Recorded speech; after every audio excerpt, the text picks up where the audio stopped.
If you're running AI models locally, the interface matters, and Open WebUI and LM Studio offer two very different ways to interact with your LLMs, but which one is actually better? In this video, I will show you both how the tools work and what they support, and how easy they are to use, and which is best depending on your hardware and goals. So stick around because this will help you avoid unnecessary complexity and choose the smoother workflow. So let's start off with Open WebUI. So Open WebUI is a browser-based UI for local LLMs like llama.cpp and Llama. It brings a modern chat-like interface with multi-user support and memory features. It is for users who want a clean chat-driven experience with powerful model support without touching a terminal.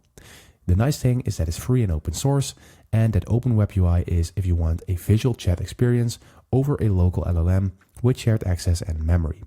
On the other hand, LLM Studio is a desktop app for managing, downloading, and chatting with open source LLMs. It supports GGUF, GPU, and model customization. It's for people who want to run multiple models with visual controls, chat, and settings all in one place.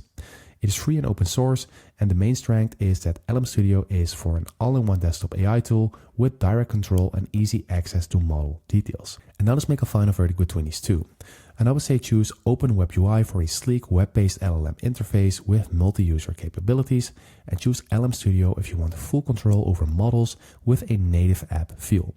And let me know in the comments down below which of these two you like the most and which of these two you're planning on using. Anyway, I hope this video was useful. Thank you for watching. Subscribe.